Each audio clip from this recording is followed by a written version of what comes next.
What's going on, guys? Nathan here. Today I'm going to give you the top 9 easy poker tips for beginners. These are the top strategies that I learned very early on in my professional poker career, and I think they will help you out as well. You're going to learn what hands to play, what positions to play from, when to bet, raise, fold, and so much more. If you are new to the game of poker and you are currently struggling to win, I made this video for you. Let's jump into it. All right, guys, so counting down from 9 to 1, here we go. Number 9 is to know your position. Guys, the biggest thing that you need to know is that not all seats at the poker table were created equal, not even close. I have put a 9-player poker image on your screen there, a 9-player table, and as you can see, the 2 seats marked in green, which are the button and the cutoff. You're probably familiar with the button. That is the one with the dealer chip in front of you, and the cutoff is always the seat directly to the right of that. Those are by far the most profitable seats in the game of poker, and the reason why is very simple. You get to act last on the flop, turn, and river,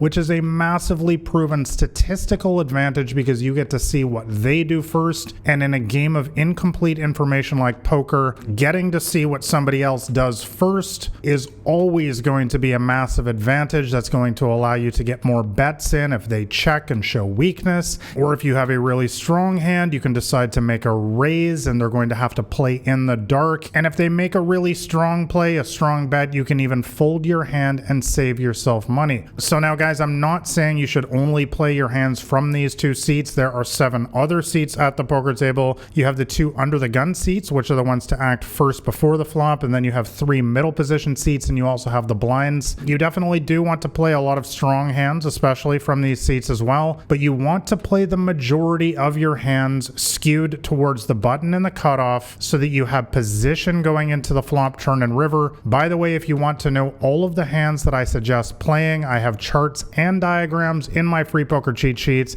and I will leave a link to that in the description below. But let's move on to easy poker tip number 8 for beginners, and that is to learn the art of bluff catching. So guys, sometimes at the poker table it is better to just turn your hand into a bluff catcher instead, and what I mean by that is you're going to play your hand slowly by checking or just calling, and the reason why you do this is to try to induce a bluff out of aggressive poker players in particular. I love to do this with a hand like middle pair, so let me give you an example. As you can see on your screen there, we have ace jack on a board run out of king jack 6 3 5. In a situation like this, guys, if I know I'm up against one of these sort of highly aggressive kind of maniacs that you see sometimes in today's games, with a hand like middle pair here, I will often just check it to them on the flop and I will just make the call. I won't bother raising them because I know they're bluffing a lot of the time. As you can see here, the other player has a draw. They have a hand like 9-10. So if we raise, we're often just going to make that hand fold. So what you want to do, guys, in a spot like this is just give them the rope to hang themselves. When you have a hand that is good but not great, like this one, middle pair, there's often no good in making a raise on the flop or making a big bet, because then you're giving them the opportunity to raise you back and put you in a really difficult spot. So specifically, next time you're in a situation like this where you've got a good but not great hand, specifically like middle pair or maybe even top pair with a really bad kicker, try out this simple play for yourself, especially versus aggressive poker players. Instead of betting or raising, just check it to them, slow play your hand, and let them throw away their money. All right, guys, moving on here to tip number 7, easy poker tip for beginners, and now let's talk about getting thin value every single time on the river. So guys, the river is the 5th card in No Limit Texas Hold'em.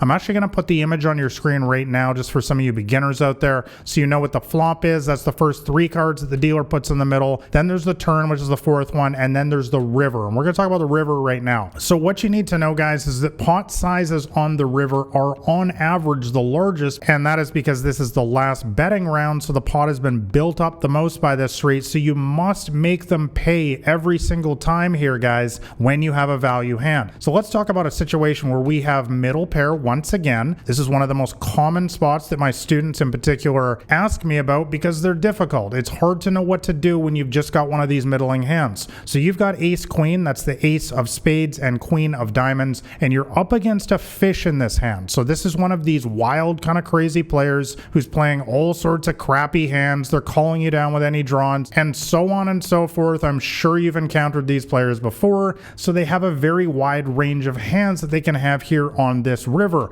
And the river is the king, queen, 7, 4, 3 with 3 diamonds on the board. So there is a potential flush in this situation, but hopefully you guys notice we have the queen of diamonds in our hand, which means we partially block flushes in this situation. But guys, the really important thing to understand here is just because there's 3 diamonds on the board, it doesn't necessarily mean they have a flush. It also doesn't mean that they have a king or any hand that beats us on this board. In fact, versus this recreational player type who's playing all sorts of crazy hands, and we're gonna talk a little bit more about this player type coming up here, when somebody's literally playing 50% of all hands dealt to them, like a player like this, there are so many hands here on this river that we are ahead of. Let's talk about just a few of them. We can beat any queen on this board because we have the top kicker with our queen. We have the ace. So if they have queen jack, queen 10, queen 9, queen 8, queen 6, queen 5, recreational players play all these hands. We beat all of these hands. If this player has pocket jacks, pocket 10s, pocket 9s, pocket 8s, we beat all of these hands. This player will 100% call with all of these hands. If this player has a 7, has a 4, has a 3, they will call with all of these hands. So guys, it is very important that you make a bet here on the river to get value versus these players every single time. Now I would suggest just betting around half the pot. So for example, if there's $100 in the pot, you just bet 50. I do not like betting a big amount here, like $80 into a $100 pot, because if they have a hand like 7-8, for example, or ace 4, these are fairly borderline hands, and even a recreational player might actually have the discipline to fold those hands if we bet too much. And on the flip side, I don't like betting $20 into $100 either, because then we're simply costing ourselves money, because we know that that player is always going to call that amount and they would be willing to call some more. So that I find that betting around half pot is kind of the sweet spot in a situation like this. Guys, bottom line, do not miss value on the river when the pot size is on average the biggest. When you have a value hand, especially like a middle pair top kicker like this, you are only costing yourself money by not making a bet here. Let's move on to tip number 6 now. Let's talk about draws now. So guys, this is the number 1 type of hand that my students in particular ask me about, and here's my strategy in a nutshell. I play my draws aggressively because you have to know, guys, that a straight draw SD or a flush draw FD, these are only going to come through around 30% of the time for you on the flop. So we don't need to be math geniuses to know that if we just call the whole way, we're not going to turn a profit in the long run. So we have to be willing to give ourselves more ways to win the pot. Let me give you an example. Once again, you've got 10-9 of hearts on a flop of 8 of spades, jack of clubs, and 5 of hearts. So this is not a bad spot, guys. We've got an open-ended straight draw here. We can catch any queen. There's 4 more queens in the deck, or we can catch any 7, and there are 4 more 7s in the deck as well. Also, we have backdoor hearts here, so if it comes heart heart on the turn and river, we will also make a flush. So if we're facing a bet here, we can go ahead and make the call. That is the standard play, of course. However, guys, remember, we've only got around 30% odds to win when we just call here. So what you want to be doing is mixing in some raises here sometimes as well. In terms of actual frequencies here, it definitely depends on the player type, but I would say probably on average here, I'm going to be calling around 50% of the time, and I'm going to be raising 50% of the time. This gives me 2 ways to win this pot instead of just 1. Guys, do not make the mistake of calling too much. This is what amateurs do. Beginners do this all the time. And not only does it make you very transparent and easy to play against, but you're not giving yourself enough ways to win the pot. As I always say, guys, aggressive poker is winning poker. You want to find situations like this where you can make calculated raises. We call this a semi-bluff, where you're leaning on your opponents and giving them a reason to throw away a better hand. This, in a nutshell, guys, is how you play your draws profitably. All right, guys, let's move on to easy poker tip number 5. And this one is a no-brainer for me, guys. Do not pay off the nits, aka the rocks. These are the tightest player at the table. They're sitting around waiting for the nuts. And the nuts in poker is just a slang term for the best hand possible, or one of the best hands possible. Amateurs love to give these players money. You, as a savvy, sophisticated poker player watching a video like this, you know better. Let me give you an example right now. You've got pocket aces, best hand ever created, ace of spades, ace of diamonds, and a rock raises you on the turn of the 9 of diamonds, jack of spades, 8 of diamonds, and 5 of clubs. Guys, in a situation like this, I know it's painful, but you need to be folding your hand here. When the tightest player in the world is raising you on the turn or river, they are not messing with you guys. They're not screwing around, believe me. For my nearly 20 years in this game, most of it as a professional, I can tell you that these players have 2 pair or better here at least 90% of the time. Even if you've got a hand like pocket aces, you need to be folding your hand, saving yourself money. Guys, bottom line, do not pay off these players. Everything in poker is player dependent, and when these players are raising you on the turn of the river, believe me, they always have it. All right, guys, let's move on to easy poker tip number 4, and that is not needing to see it. So this is very similar to the last one. I find that a lot of beginner poker players in particular really struggle with this idea of needing to call them down, needing to see that they actually have the best hand. And guys, you don't need to do that. This is something that it took me honestly years to figure out, but once I learned this, it really skyrocketed my winnings. And this really just boils down to discipline. You've got to understand that they have the hand that they're representing, and when you make bad calls just to see their hand, once again, you're only shooting yourself in the foot. You're only costing yourself money. So for example, you got pocket jacks, and by the river, the board reads the 10-4-8 ace king. You had a good flop, you made a bet, maybe you made a raise, but this is not the board run out for your hand, guys. When it comes with an ace and a king, when they make the big bet on the river here, you know they have one of those hands, or maybe they hit the straight with the queen jack, whatever it is. They happen to have ace 8 in this spot. It really doesn't matter. Ace 8 still beats us 100% of the time. So guys, this is all about discipline. This is all about understanding that the best poker players in the world, they don't need to see it. Make discipline folds in situations like this, and this is how you're going to get ahead in this game. All right, guys, let's move on to easy tip number 3, and that is to learn how to set mine efficiently. So guys, I've made a career out of set mining, and that is the art of just calling before the flop with a pocket pair with the intention of hitting your 3 of a kind on the flop. Now, the sad reality though is that you're only going to hit it around 12% of the time, which works out to around 1 out of 9 times, somewhere around there. So most of the time, guys, when you've got one of these baby pocket pairs like pocket 3s, you're just going to face a flop full of overcards like a 10-4 ace. And the biggest mistake that people make these days, guys, is continuing on in the hand, throwing good money after bad, probably based on the sunk cost fallacy, when they don't realize that there's only 2 more remaining 3s in the deck that they can catch, which gives you very, very low odds to win the pot. Because if they have any pair, if they've even got a 4 here, they're ahead of you. This player has ace king, so that's good enough too. Guys, the bottom line is to understand that these small pocket pairs are not winning hands in the long run, especially if you call down when you don't hit your set. What you want to do is try to get into the pot cheaply with hands like pocket 3s